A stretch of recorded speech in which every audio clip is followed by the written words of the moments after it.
আসসালামু আলাইকুম ওয়া রাহমাতুল্লাহি ওয়া বারাকাতুহু। ইন্নাল হামদুলিল্লাহ ওয়াসসালাতু ওয়াসসালামু আলা মান লা নাবিয়্যা বা'দা। সুপ্রিয় দর্শক শ্রোতা, আমরা মসজিদ নববীর খুতবার অনুবাদ শুরু করছি। আজকের খতিব হচ্ছেন ফজিলাতুল শেখ আহমদ বিন তালেব হাফিজাহুল্লাহ। আর যে বিষয়ে তিনি খুতবাটি প্রদান করেছেন রাসূলুল্লাহ সাল্লাল্লাহু আলাইহি ওয়াসাল্লামের মিম্বারে দাঁড়িয়ে, তা হচ্ছে আল্লাহর সাহায্য ধৈর্যশীলদের জন্য। আলহামদুলিল্লাহ, বিষয়টি খুবই গুরুত্বপূর্ণ। আমাদের জীবন চলতে গেলে সবসময় সাহায্যের প্রয়োজন রয়েছে, আর আল্লাহ সুবহানাহু ওয়া তাআলা আমাদেরকে অবশ্যই সাহায্য করবেন। তিনি ব্যতীত আমাদের আর কোনো সাহায্যকারী নেই। কিন্তু আল্লাহর সাহায্য পেতে চাইলে অবশ্যই আমাকে আপনাকে ধৈর্যশীল হতে হবে, যেমনটি আল্লাহ তাআলা নবী রাসূলদেরকে সাহায্য করেছেন, তবে তারা ধৈর্যশীল ছিলেন। আলহামদুলিল্লাহ।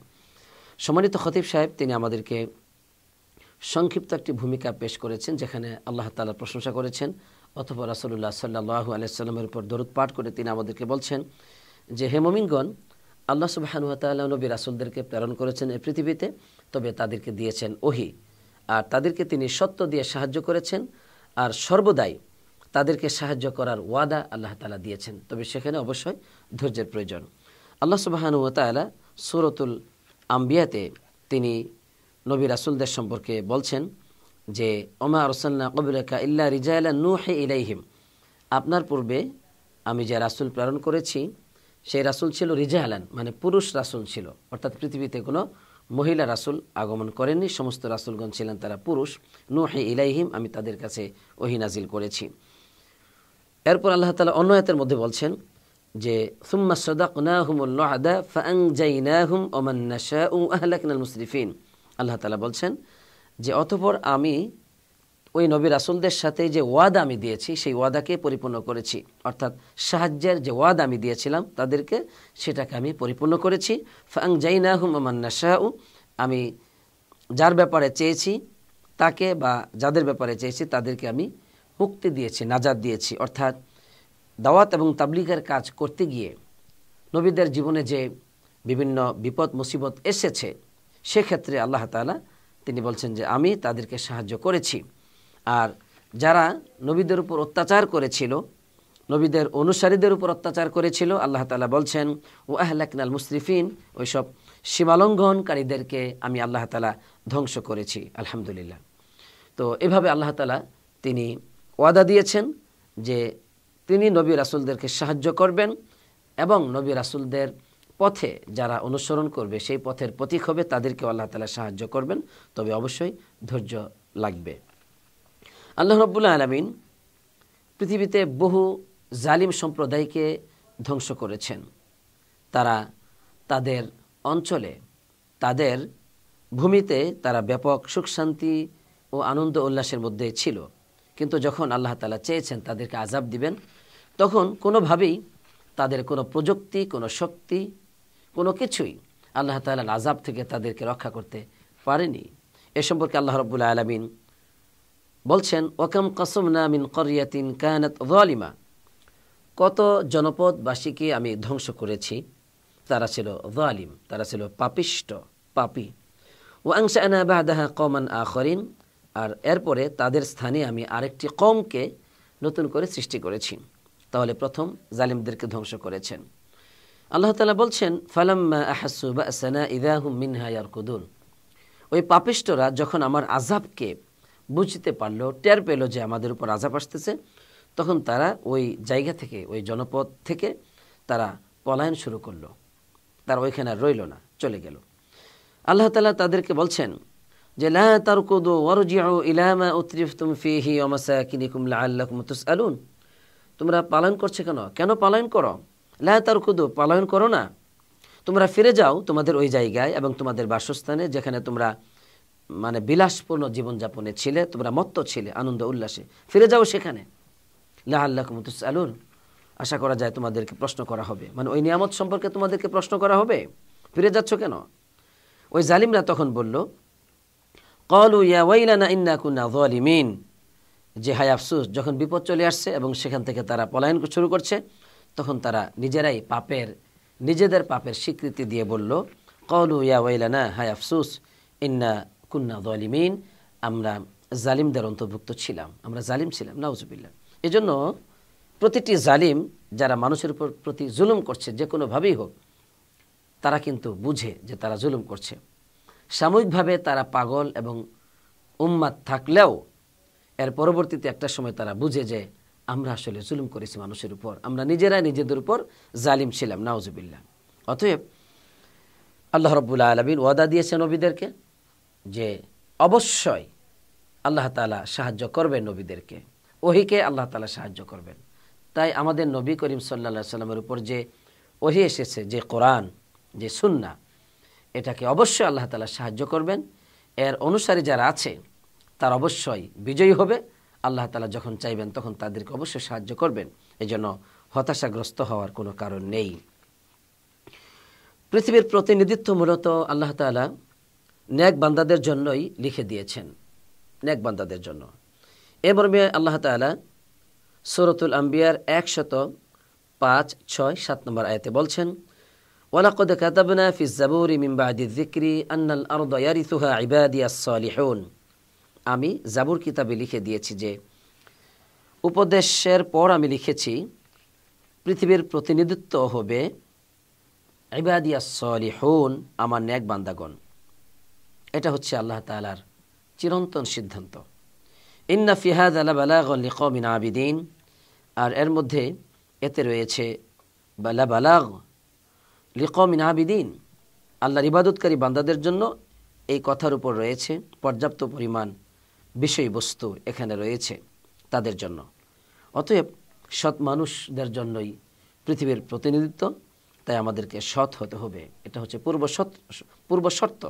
পৃথিবীর ঈমানদারদের জন্য সুখ, শান্তি, সমৃদ্ধি, নিরাপত্তা পাওয়ার জন্য শর্ত হচ্ছে সৎ হতে হবে। তাদেরকে কোরআন এবং সুন্নাহর নির্দেশনা অনুযায়ী পরিপূর্ণভাবে তাদেরকে আমল করতে হবে, তাহলেই আল্লাহ তাআলা আকাশ থেকে সাহায্য করবেন। অন্যথায় আমরা আমাদের পাপের জন্য বিভিন্নভাবে আক্রান্ত হব, আমরা অপমানিত, লাঞ্ছিত হব, অনেক ক্ষেত্রেই আমরা সাহায্য থেকে বঞ্চিত হব, নাউযুবিল্লাহ। আল্লাহ রাব্বুল আলামিন যাদেরকে এই পৃথিবীর প্রতিনিধিত্ব দান করবেন, রাষ্ট্রীয় ক্ষমতা দিবেন, তাদের কিছু কাজ আল্লাহ তাআলা বলে দিয়েছেন।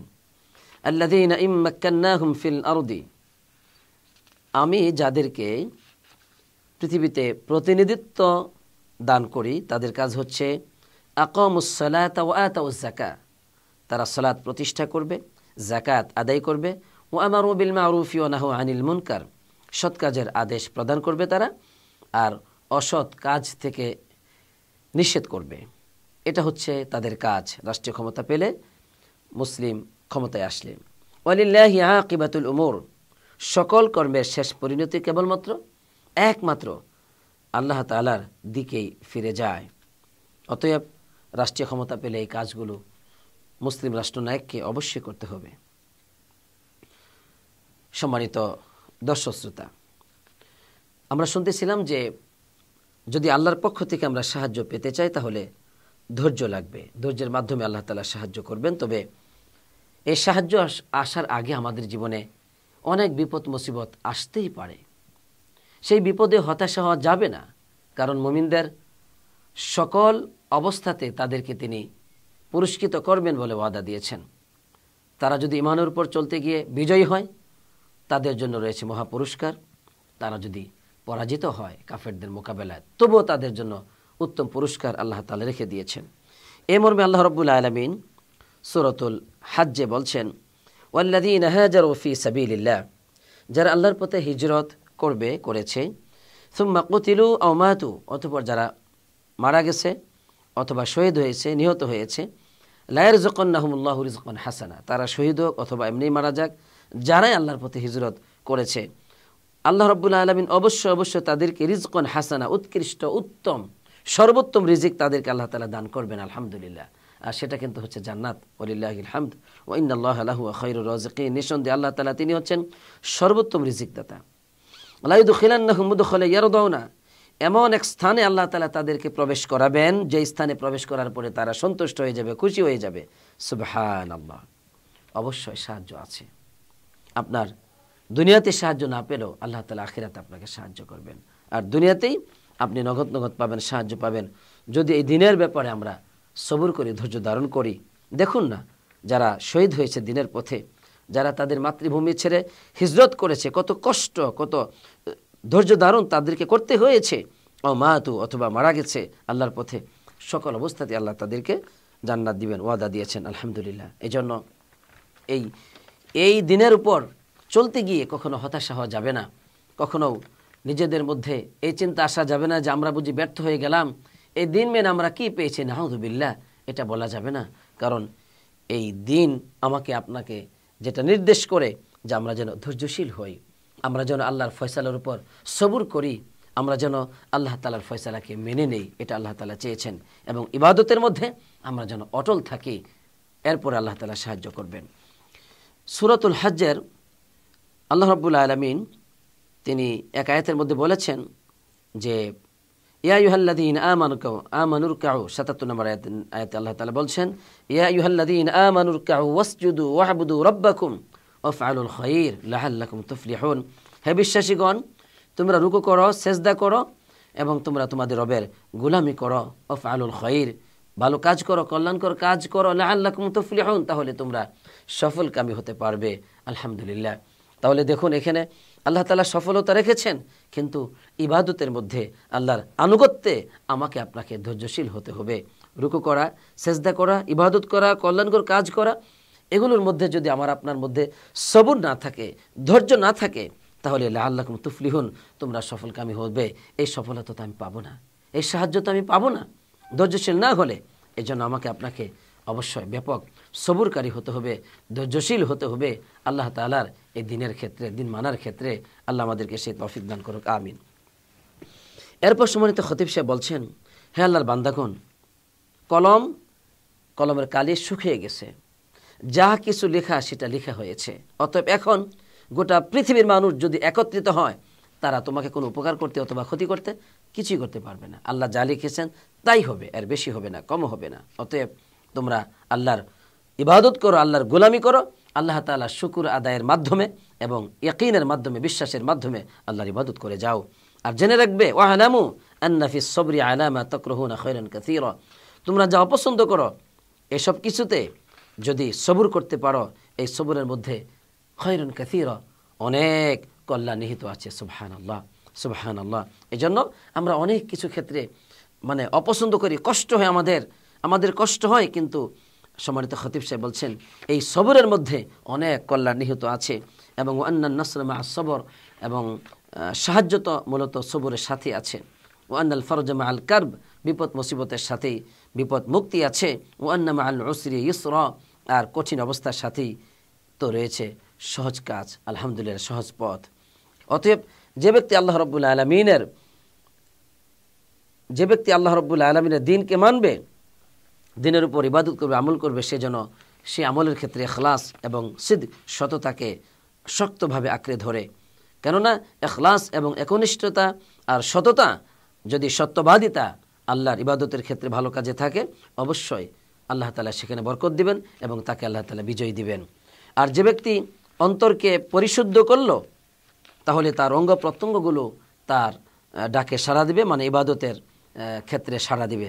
অন্তরকে যদি পরিশুদ্ধ করতে পারি, কারণ মানুষের মাথা যদি ঠিক হয়ে যায়, তাহলে শরীরে আর ক্ষতি থাকতে পারে না, মাথা ঠিক, সবই ঠিক হয়ে যাবে। এই জন্য অন্তরটা যদি ঠিক হয়, তাহলে আমাদের অঙ্গ প্রত্যঙ্গ সব কিছু ঠিক হবে, সব কিছুই আল্লাহর ইবাদত করবে এবং ধৈর্য ধারণ করবে। আলহামদুলিল্লাহ।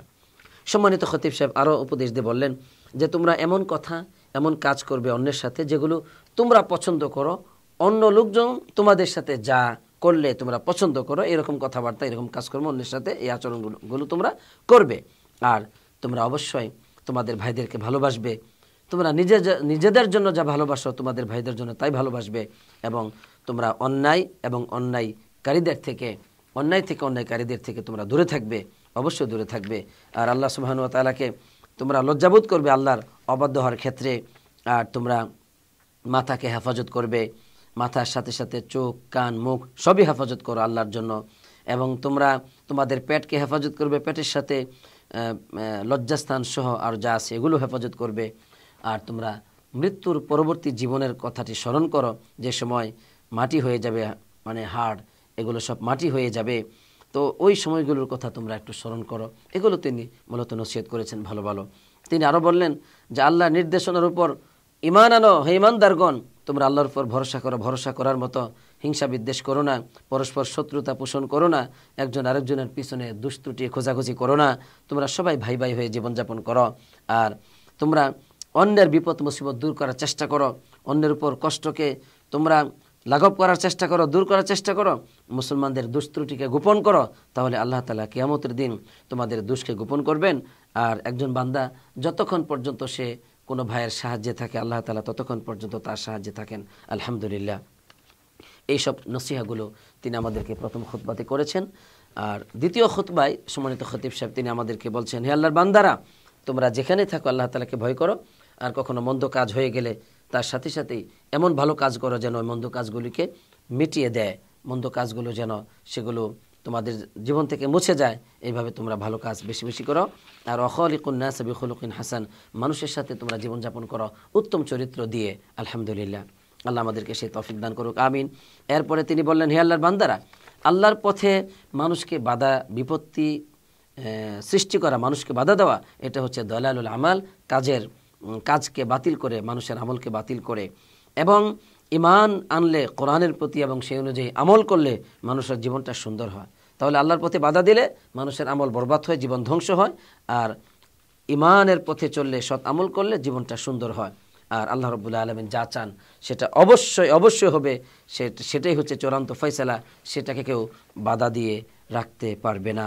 আলহামদুলিল্লাহ, আল্লাহ রাব্বুল আলামিন যদি আপনাকে সাহায্য করতে চান অবশ্যই সাহায্য করবেন। আল্লাহ বলেছেন যে ওয়ালাউ ইয়াশাউল্লাহু লান তাসরা মিনহুম, আল্লাহ রাব্বুল আলামিন যাকে চান অবশ্যই তাদেরকে আল্লাহ তাআলা সাহায্য করতে পারেন, সেই ক্ষমতা আল্লাহ রাব্বুল আলামিনের আছে। মানে আল্লাহ যদি প্রতিশোধ গ্রহণ করতে চান তিনি প্রতিশোধ গ্রহণ করতে পারেন, তখন সেটাকে কেউ বাধা দিতে পারবে না। আল্লাহ আমাদেরকে বলেছেন, আইয়ুহাল্লাযীনা আমানু ইন তানসুরুল্লাহা ইয়ানসুরুকুম ওয়া ইউসাব্বিত আকদামাকুম, হে বিশ্বাসীগণ, তোমরা যদি আল্লাহ তাআলাকে সাহায্য করো আল্লাহ তোমাদেরকে সাহায্য করবেন, আর তোমাদের পা সুদৃঢ় প্রতিষ্ঠিত করবেন। আলহামদুলিল্লাহ, তোমাদের কদমকে সুদৃঢ় করবেন। এই কথাগুলো আল্লাহ বলেছেন। ওয়াল্লাযীনা কাফারু ফাতাহসাল লাহুম ওয়া আদাল্লা আমালাহুম, যারা কাফের তাদের জন্য হচ্ছে ধ্বংস, আর তাদের আমলগুলো আল্লাহ তাআলা বরবাদ করে দিবেন। আলহামদুলিল্লাহ, কেন বরবাদ করবেন? কারণ যালিকা বিআন্নাহুম কারিহু, এই জন্য যে তারা অপছন্দ করে, মা আনজালাল্লাহ, আল্লাহ যা নাজিল করেছেন সেগুলোকে অপছন্দ করে, এই জন্য ফাহবাত আমালাহুম, তাদের যত কর্ম আছে সমস্ত কর্মগুলোকে আল্লাহ তাআলা বাতিল করে দিবেন। আলহামদুলিল্লাহ, অতএব হতাশ হওয়ার কোনো কারণ নেই। কাফেরদের জন্য রয়েছে ধ্বংস, ঈমানদারদের জন্য রয়েছে আল্লাহর পক্ষ থেকে সন্তুষ্টি ও সাহায্য। আলহামদুলিল্লাহ, আল্লাহ তাআলা বলেছেন যে সূরাত মুহাম্মাদের 11 নম্বর আয়াতে যে নিঃসন্দেহে আল্লাহ তাআলা হচ্ছেন মাওলাল্লাযীনা আমানু, যারা ঈমানদার তাদের মাওলা, তাদের অভিভাবক। ওয়া আন্নাল কাফিরিনা লা মাওলা লাহুম, আর যারা কাফের তাদের কোনো মাওলা নেই, কোনো অভিভাবক নেই, কোনো সাহায্যকারী নেই। এখানে আমরা শেষ করছি। সম্মানিত খতিব সাহেব এরপরে কিছু দোয়া করে মুসলমানদের জন্য শেষ করেছেন, আমরাও শেষ করছি। তো আজকে আমরা যে বিষয়টি জানলাম সেটা হলো যে ধৈর্যশীলদের জন্য হচ্ছে আল্লাহর পক্ষ থেকে সাহায্য। তাই আমাদের জীবনের সকল ক্ষেত্রে ধৈর্যশীল হতে হবে। ধৈর্যশীল না হয়ে যদি অস্থির হই তাহলে আমরা আল্লাহর পক্ষ থেকে সাহায্য পাবো না, আল্লাহর আনুগত্যের উপর অটল থাকতে পারবো না, পাপ থেকেও বিরত থাকতে পারবো না, এবং আল্লাহ যে আমাদের জন্য তাকদিরে যা লিখেছেন সেটার উপরেও আমরা পরিপূর্ণ ঈমান আনতে পারবো না, সবর করতে পারবো না। এই জন্য আমাদেরকে ধৈর্যশীল হতে হবে। আল্লাহ তাআলা আমাদেরকে সবর করার, ধৈর্যশীল হওয়ার তৌফিক দান করুক জীবনের সকল ক্ষেত্রে, আল্লাহ যেন কবুল করেন, আমিন। আসসালাতু ওয়াসসালামু আলা নবিয়িনা মুহাম্মদ ওয়া আলা আলিহি ওয়া সাহবিহি আজমাইন।